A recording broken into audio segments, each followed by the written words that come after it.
Hi, everyone, and welcome to episode 9 of Purple Hyacinth, Unexpected in Uprising. Sorry, I keep thinking Unexpected Encounter.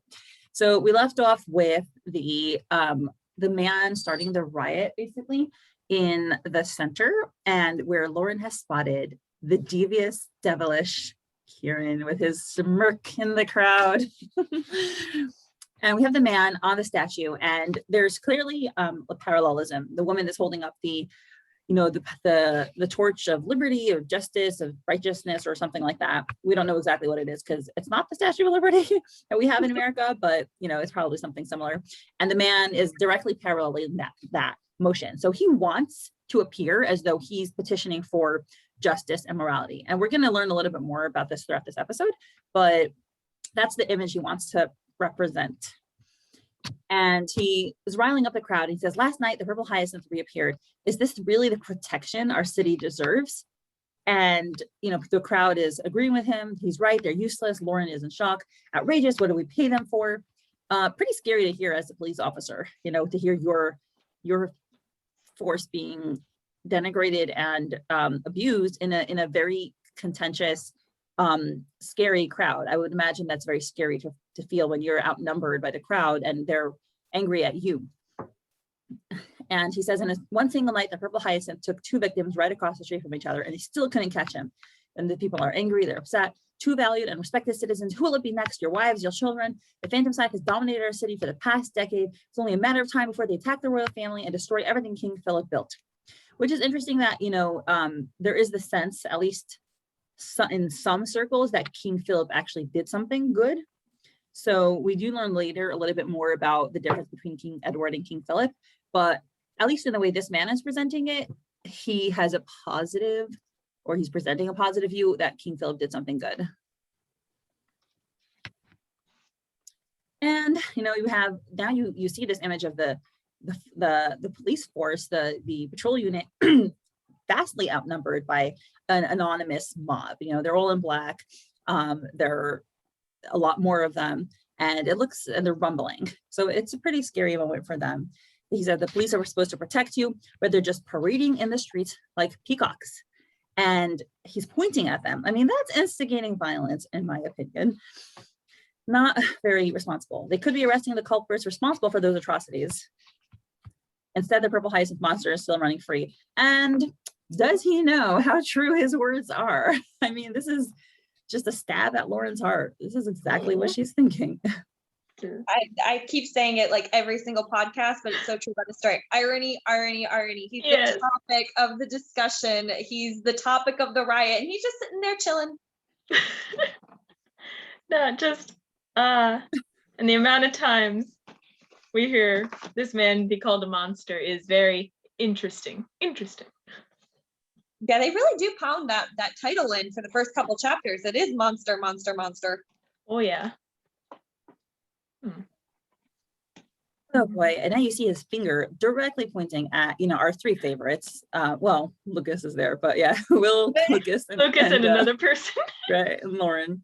They've been chasing the leader, one man, for a decade. They don't have a single clue who he is. And oh dear, we have a guy lifting up his cane. How can we trust them? For shame, for all we know, some of them might be working for the phantom side. Aren't you tired of being afraid to leave your homes? I mean, he's really instigating this. And meanwhile, Lauren is just looking at our Kieran boy in the face, and he is still smirking. There's a bow in his hair, I think, right? Do y'all see that? It looks like a bow in the back of his hair. I see it. Just at the same time of being like mad at his obnoxiousness, he's also got to admire his fashion sense. He is a fashion icon. You scroll through the entire comic and I'm just like, screenshot. No, I don't think this man has ever looked bad in a panel in his damn life. I mean, even the blood brings out his complexion. So honestly, it brings out his eyes. No. There's some very graphic, horrible shots later on in the comic that I just feel pity. I don't feel admiration for his fashion there, but yeah. Besides for those. But yeah, I mean, and Meg, when I was reading your novel, I didn't notice that he was wearing like a full tie and a red suit, a red vest underneath too. I mean, this man is fully dressed. Yeah. And I like that because honestly, like, you think about it from her perspective, the last time she saw him, he was, open chest, he's got that cloak, the blood was everywhere, and now he looks normal. I mean, I think about that kind of contrast. You see this guy, a murderer, and now he just looks normal. That would disturb me. Yeah, it's even more disturbing. Since he looks so hidden, he's hidden in plain sight. But the thing is, he looks so normal that since you wouldn't think of him as a murderer, at times you'd think, if I didn't know you were a murderer, you'd be hot. Like, yeah, I'd be asking for your number. Yeah, it's like, that's kind of scary. Right? You never know what lurks underneath a pretty face. Oh gosh. And both Lauren's like whipping around. It looks, and she thinks to herself, all I have to do is shout, tell the others I recognize him from last night. And we have the man continuing to yell, the killing machine could be anywhere, creeping up behind your back to slit your throat. And again, there he is, and his mouth opens. Like before he was smirking, now his mouth opens. How many more deaths before this bloody abomination is arrested? It's also interesting, like Kieran is able to kind of tune out the negative things he's hearing about him and just continue to smirk at her. It's a skill. You wonder like how often he's heard of himself being referred to as a monster, that it just goes in one ear and out the other. And you also get this sense watching the scene, those in the romantic stories and that kind of thing, people are like, oh, I was the only person in the room. I feel like Lauren and Kieran are having like a totally not that moment, but yes, that moment. They feel like she zoned in on him, he zoned in on her, and everybody else just kind of disappears. And it's not obviously romantic, but it's, kind of like that. Yeah. You're the next time they'll have this feeling.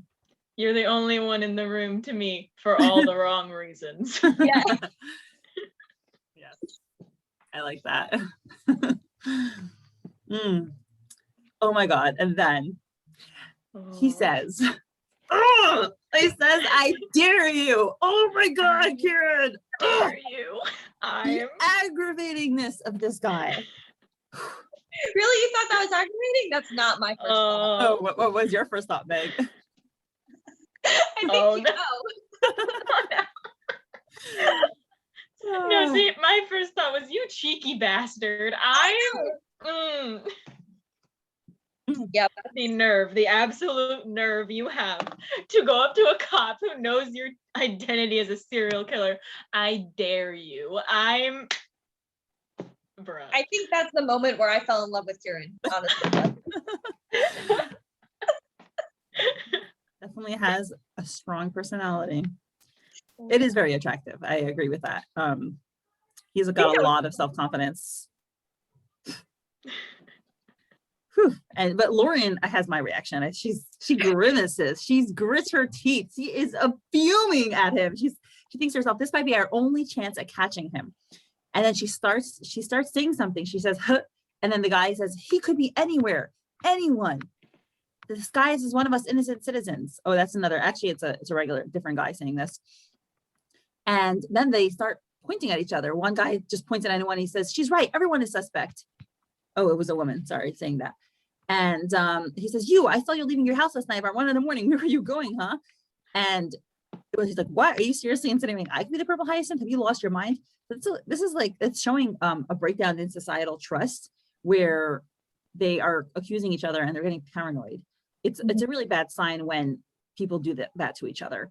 I mean, this is reflective of a lot of like autocratic societies or societies with like a high level of like secret police. It's not good when people start ratting each other out and suspecting each other. Oh, I just had a thought. This whole, like, the whole mob mentality that's going on here, it just like reminds me a little bit of like kind of Salem witch trials a little bit, where just anyone is a suspect, and if you say one thing, they will turn on you, and it is interesting. I find it fascinating to just see how easily people will turn on each other. I didn't think about that. That is, yeah, but I like the panic in the crowd, like showing that realistic, like how would you react if there was this serial killer just waltzing around the town and the police couldn't pin him down and haven't been able to pin down hardly anyone for 10 years? I mean, I don't know what my reaction would be. I'd like to think I'd be civil. No, it's terrifying. Yeah. You might not accuse a random person, but it is frightening. Oh, You yeah. know, you have no security. I mean, I definitely wouldn't be going out at night. Mm. I mean, I Mhm. don't go out I don't go out at night as it is, so that part wouldn't change. Yeah, they just, I mean, the guy gets physical. He grabs the other guy by the scuff of his collar and he's like, we always knew you were dirty. Why don't you fess up? That's as bad. This is a bad. And Lauren thinks to herself, she's like, shit, where is he? Because she lost him. And then the other guy smashes him in the face with his cane. He's like, let go of me, you bastard. And then, you know, now she says the same words about Kieran. She's like, no, that bastard, he can't slip away that easily. She's trying to find him, but meanwhile, the crowd has just devolved into violence. They're hitting each other. And the man on top of the tower, on top of the statue, is watching all this. And you see him smirk. I have a couple thoughts here. Yeah. Well, first off, I think that was one of the biggest tip-offs to me about Lauren's character when I first read this chapter was instead of immediately dashing after the purple hyacinth, she actually focuses on the crowd around her and does her job, which, I mean, I thought that was impressive. I was fully expecting her to go tearing off in the crowd after Kieran when I first saw this. And I was just like, here we go. We got confrontation time. And she didn't. So that was a surprise to me. And then also the guy on the statue, he doesn't smirk. He's not looking at the crowd when he smirks. We see the police chief pull up and that's when he smirks. He's not looking at the crowd or the chaos he's causing. He's looking at the police chief, like object achieved. He's here. Interesting. I didn't think about that. I thought he was just like happy at the chaos he had achieved. And I thought that I kind of assumed we'll learn more about him later, which we haven't yet. At, you know, we're up to episode 88. We still haven't learned who he is. But that's interesting. I never thought about it, that he's smirking at the police chief. What do you think his motives were? I mean, attention, obviously, but to see that he got the police chiefs, but we still don't know enough. That's the frustrating thing. We don't know who's involved, who's not involved, or what the agenda was to getting the big shots to get here. But that looks like it was his goal, because when he's smirking, he's the panel is he's turned towards the vehicle that's pulled up. So yeah, I think it could maybe be he wanted to incite chaos, and once the police chief showed up, I feel like maybe he wanted the people to feel like a false sense of security, to like say, oh yeah, the police will make everything better, everything's okay, and then the Phantom Scythe will proceed to take that away right after. Good theory. But you got to wonder if this guy was acting on his own or if he was ordered to do this, because he tried to incite a riot. So what was the point of that? I mean, I understand why it had to happen for the plot, but I mean, did the leader instruct him to do this? Did an apostle tell him to do this? Like, what? Why? Just the rabble rouser and wanted the police to get beat up. Like, but that didn't happen either. And the No. point seemed to be to get the police chief there, which he succeeded in. He was happy about that. So I don't know what the point of this attempted riot was, if it didn't actually happen, or what was the point? Yeah, because the only thing I can think of is just pure fear mongering. Yeah. That's a pretty important objective. Mhm. Well, hopefully we'll find out. I assume he'll come back. So we have the, Will, you kind of see through the perspective of the crowd facing the police, with Will looking a bit shocked in the middle, and he's like, shit. And then he says, come on, team, move. And it's this very dramatic moment. Lauren nods, like you said, instead of running after him, they start to try to calm the crowd down and separate people who are fighting. And, they're like, no, you'll get off me, bastard, right? They want to keep fighting. He's like, one of the guys knees Lauren in the chin, as if she hasn't had enough physical abuse already. And then you see, in the midst of all this chaos, you see a shoe, which is a little scuffed on bottom, I just noticed.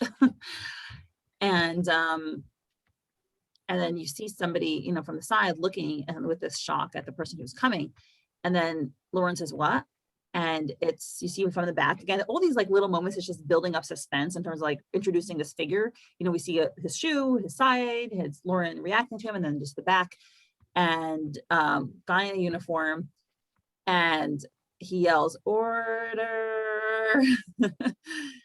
And now we see this guy in a beautiful outfit, clearly distinguished in rank. And he says, "Ladies, gentlemen, please, I see that you are worried and I understand your dissatisfaction," which is, in terms of speaking to a crowd, validation. Saying, "I understand your concerns, your fears are justified." Very important. You can't just negate people's feelings.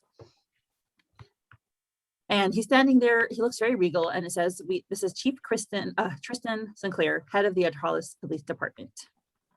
And then right away we find out Lauren says uncle, so this is her uncle. And he said, "As you said, sir, this criminal organization has been allowed to run free for too long. I promise you, you are not the only ones feeling frustrated.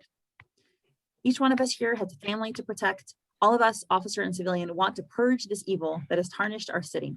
And as chief of police, I personally assure you, we prize your well-being and your safety above everything else." And he has a little reassuring smile here. And the crowd is listening. You know, people are like, "Chief, maybe he's right." And Lauren's smiling very proudly. She says, "Uncle's always had a way with words, always there to save the day." So we've talked about, like, you know, Tristan, and over the course of the story, we've kind of like gone back and forth about like what we feel about Tristan. But I read these words again very carefully to try to see, was there anything that could be avoiding saying a lie in front of Lauren? Was there anything that could reveal any imperfect motives or divided loyalties? I don't see it. What do you guys see? Yeah, well, the reason why, because we read down a little farther, and we'll get to it at that point, but it's kind of, you know, part of this, when he lies and says, "I know you must be right," and that's a lie. And we know, okay, so he doesn't entirely believe in her lie detecting abilities. So why would he avoid saying a lie or purposely do lies of omission if he doesn't actually believe she can hear the difference? Mm-hmm. I mean, he wouldn't.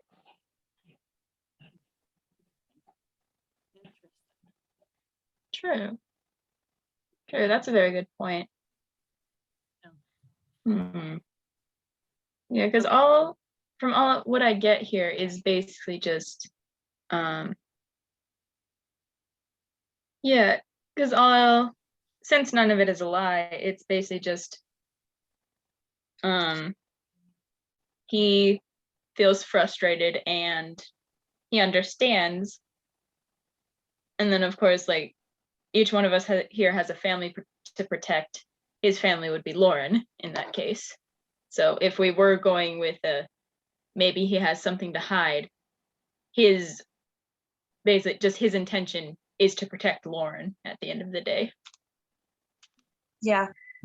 And so right off, I mean, even at this point, we still don't know what he is or isn't involved in. But I mean, from what you said, that he sounds sincere. He sounds like he cares.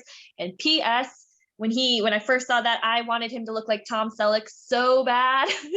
Tom Selleck? Who's that? Sorry. He's an actor who is very famous in Hollywood, but he's currently acting on a show as in a New York City police show. As like the head of the department, the police chief. So I was scrolling through, I was like, please look like Tom Selleck, please look. Nope. Oh, okay. Yeah, I see. Okay, I see who that is. Yeah. Cute. Oh, I know him. He's from Three Guys, Three Girls, and a Guy, Three Guys and a Baby. Yeah, okay. Anyway, so and you see here that Lauren is very fond of her uncle. She has this little affectionate grin on her face, and her uncle, you know, they're always there to save the day. That's kind of like the role he's played in her life. So you right away see that there's a good relationship between them, that she is proud of him and she feels safe with him.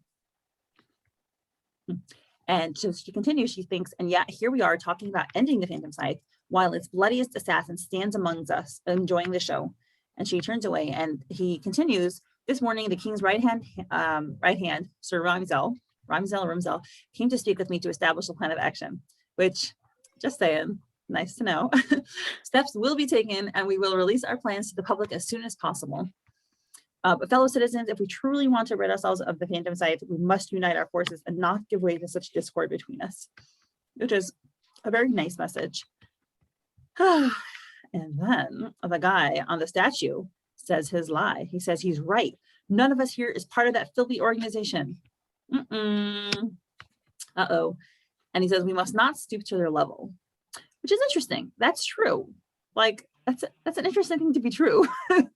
Like, who is he? You know? Maybe he's not in the Phantom Scythe but maybe he's knows that people are in the Phantom Scythe. I don't know. Well, I was thinking he was kind of talking from the perspective when he says that we must not stoop to our level. The message or the agenda of the Phantom Scythe at this point is they don't, like, things are messed up. Things need to be fixed. So from his perspective, they're the good guys. So from his perspective, we must not stoop to their level. That's true from his perspective, just not in the way that we think it. Yeah. It could also be like the Phantom Scythe has pretty much established they will do whatever is necessary to get what they want for their goal. And maybe it's kind of like, don't stoop to their level, which is do everything you can to get what you want or something. I don't know. Sure. Yeah, and Lauren picks up on this. She's like, wait, how did he know? And she's like, no, he couldn't have. That would meaning she first thinks, oh, did he know the Phantom Scythe, the purple hyacinth was here? Then she rejects that, and she said that would mean. And then Tristan continues, yes, and we must all stand together. Otherwise, we are no better than those worthless criminals. Remember, we're here to protect you, and we are listening. Make sure to report any information you think could be useful to the police. Please disperse and go about your business. Thank you. And that guy is just smiling, and he says, of course, I'm at your service, sir. Thank you. So no, he's not at his service. That's a lie. And Lauren is just shocked again. Yeah, and people are dispersing. She's looking again, and she has her eye on this man, and she is so frustrated because, once again, she has an ability, and she's trying to use it, and we'll see in a second. She says, that man, and he's a Phantom Scythe member. And she, Will runs up to Tristan. He says, sir, thank you so much. You just diffused a riot. We're the only patrol unit on the scene. I don't know what. And then Tristan is very gracious. He says, it's my job. We're here to maintain peace. We should never answer with violence unless absolutely avoidable. And that's very admirable. It's nice to hear the chief of police say that. I think it's great. So he said, but you said your unit was here. Have you seen my niece? Right. So he's attentive, right? He knows Will, and he knows, where his niece is. And she is still caught up. She's like, uncle, that man, we can't let him go. We must interrogate him. And he's just doesn't even respond. He's like, Lauren, how lovely to see you. Takes off his mask, a big smile. But then he does say, why do you say that? And she thinks to herself, because we've just been fooled in the most humiliating way possible. But she has learned to modulate, and to try to express her lie detecting, the things that she learns in a more rational way, in a way that other people can understand. She says, he almost started a riot. You can't let him off the hook that easily. But Will says something, and he's like, the trust that people have in us is getting more fragile each day. We must show them that we're on our side, their side. Arresting someone like him would be like throwing oil on fire, which I think is very politically correct. Like I think it's politically smart. He understands human nature and how people work. And I think he's 100% accurate. Yeah. Oh, I just wanted to add something here. Like going back to the couple panels where he's just kind of like, hi, Lauren, how lovely to see you. I kind of like the little detail where he says that when he takes off the mask, and it's kind of like, he takes it off and it's like, oh, hi, I'm your uncle. And then he puts it back on and he's the chief again. It's a nice little detail. That is a nice detail. Sorry. It's like eye contact. Yeah. And he agrees. He says, I'm afraid Lieutenant Hawks is right. And Lauren tries to convince them. She's like, I know this is a delicate situation, but what if the speech was a distraction to draw attention to something else, like involvement with the Phantom Scythe? And she stammers as she says it because she knows that she doesn't have a lot of credibility to back that.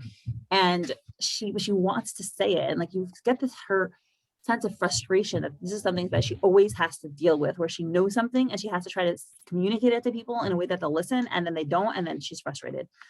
And he says, he laughs at her. I mean, that's bad. We can't arrest people without due cause. You know that. And it's 100% true, but it's super frustrating for her. We could keep him in a 48-hour hold, but that would just anger the people more than anything else. And she says, like, the truth comes out. She says, he lied earlier. I know it. And at this point, Tristan, basically is like, Lauren, I know you must be right. In like this weary, resigned, a little bit slightly patronizing way. He's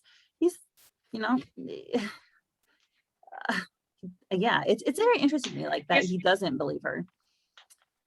You know, he's heard it all before.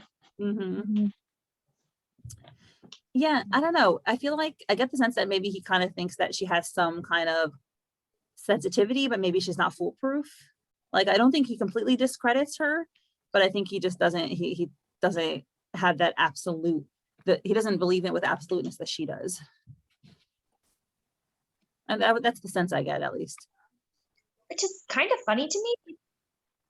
Yeah, I get that too, but I think it's kind of funny because from this point, I mean, he's kind of raised this girl, and if I was a kid and I could detect lies, I would be flaunting that at every opportunity.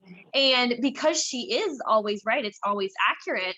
If I was her guardian or her caregiver and she was constantly picking me out, I would probably believe that over the course of a couple of years. So I think it's kind of funny that he doesn't, because I mean, she's been flaunting it. She makes no effort to hide this ability of hers. So yeah, I do agree with you. I understand. Maybe we'll learn more. It's always our answer for everything. Maybe we'll learn more later.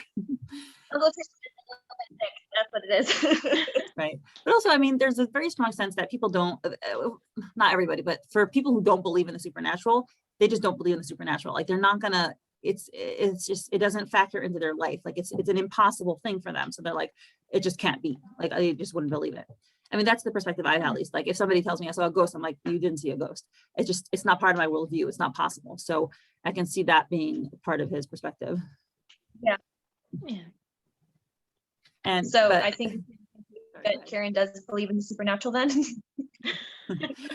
Confirmed, Kieran believes in ghosts. Well, she does explain it to him, right? So and it's not supernatural, her explanation. But anywho, yeah, good point. So he says, now is not the time, and you know better than anyone that to open an investigation, we must have solid proof. And this is all good police practice. I mean, you can't go, accusing people based on something that nobody else knows. Your hunches can't overrule the law, remember? And, this poor girl, like she says, I understand, you're right. And he says, I'm sorry, Lauren, I do believe in you, which is why, this is the positive part. I do believe in you. He may not believe that ability, but he believes in her as a person. And he said, all we can do is keep an eye out on him for, in case of future disturbances. And then it says, excuse me, I have a meeting to attend. See you tonight, Lauren. Have a good day, officers. And this overall impression of Tristan is a competent person, a person who's good with words, a caring person, sensitive, good with people. I get a very good overall impression of him. Which I find very interesting, because I also got a very good impression from him. But I know a lot of people, when they read this, they're just like, suspicion to the max. Because when anything's too good, like, it's too good to be true, he's a bad guy. Yeah. She's like, all right, now what's wrong with you? I need to know. Well, at this point, we don't have many options for suspicious people. So, like, new character, suspicious. True. Yeah, and I have to say, his beard is also a little wonky to me. So I'm like, that was my first thought. I was like, bad beard, bad guy. Oh, listen, he's stressed. He has a stressful job. No, I love beards. I love beards. I really do. But I thought that was like kind of a joke the way they drew it on, because it's just like pencil, pencil, pencil, pencil. I don't know. It's just like, it just was weird to me.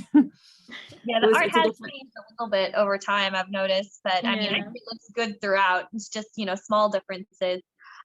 Just one little thing on what you said when you read that he believes in her.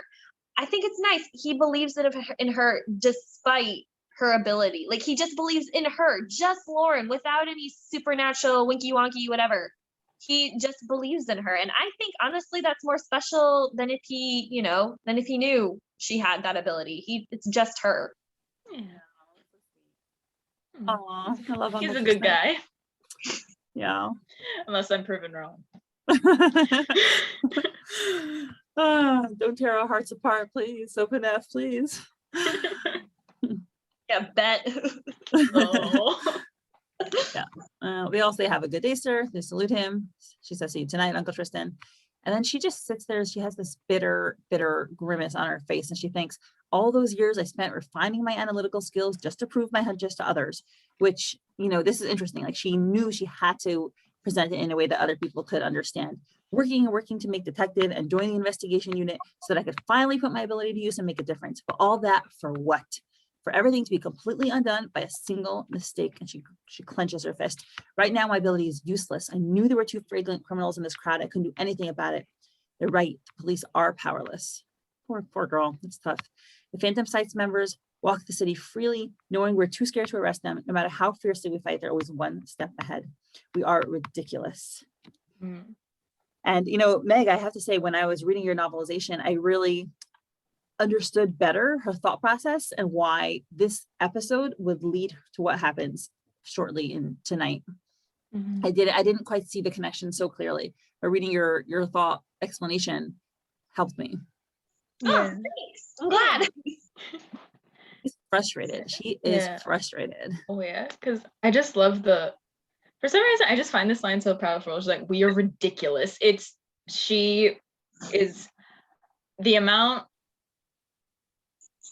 that you had to be of fed up that you called your entire job ridiculous.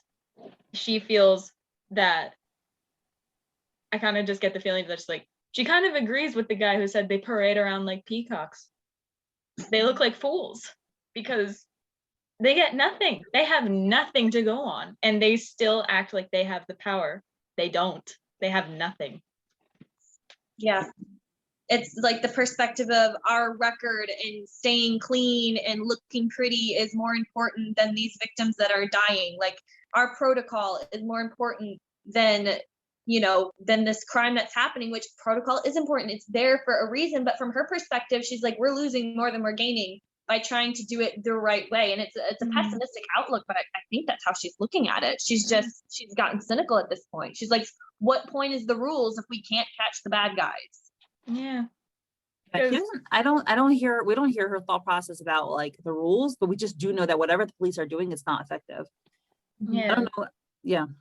Yeah, and it's kind of just, I can understand because from episode 3, when he makes the proposition to her, it's kind of just, she thinks of it as outlandish to ever think of doing, but then clearly from the story, she turns around her thought process. And this is honestly a really good way to understand her thought process on why she takes such drastic measures, because she feels powerless. She feels there's nothing else she can do. This is the only way. So it's just a really good way to, you can kind of grasp her thought process and how she feels. Yeah. Desperation makes people do crazy things. Yep. And that's exactly what she starts thinking. She remembers the purple hyacinth. She says, he belongs behind bars, and that's exactly where I should send him. And the image she remembers is where he said, I have no regrets, or it was a lie. So I think that to me is one of the most crucial images of this whole moment, of this whole story, where it shows us that there's a soul inside there. And she thinks back to that. I think that's a key moment for her to say, I could trust this guy to some extent. If he would have shown zero humanity, I don't know if she would have been able to partner with him. But she remembers that moment where he confessed to her basically that he does regret what he does. And I think that allows her to say, okay, you know what? I could form some kind of partnership with this guy. She says, but last night he was honest with me. And the scary thing is he might be right. I find it very funny that so many people in her life lied to her on a regular basis. She's like, her job, she's surrounded by people who are lying. And the fact that this guy right here, who you'd think would be the last person to ever tell her the truth, was more honest with her. Just, oh. That's what leads to. We have a starry night, and we see that it's midnight, this beautiful this tower, gorgeous buildings, and she thinks he might be my only chance of finding the leader.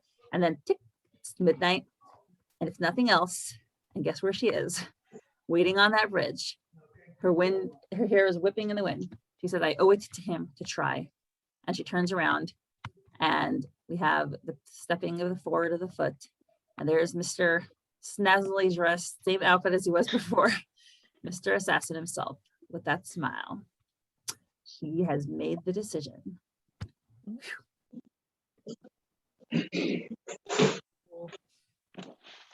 Yep. Yeah. It kind of feels like the end of an arc, honestly. Like we're on to the next stage of the story. Like this is the moment. And if it's okay, I love the last line in that chapter when I went over that. It says, "After all, if you want to invade hell, you might have to get the keys from the devil himself." Yeah, that was a Ooh. great line. I like Good one, that. Meg. I highly recommend y'all read Meg's novel. It's very, very good.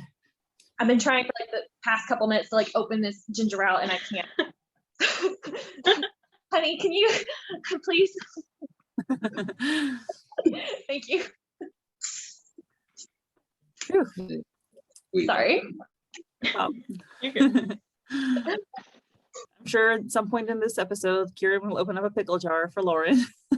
Yes. Plot twist.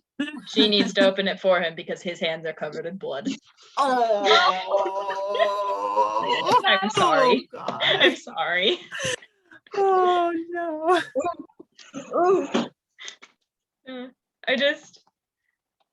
I keep going back to her thought process. It's so good because I can understand how she would kind of feel. Like she doesn't say this explicitly, at least in this episode, I don't believe. But you can understand, you know that she kind of feels she's making a deal with the devil. Mm-hmm.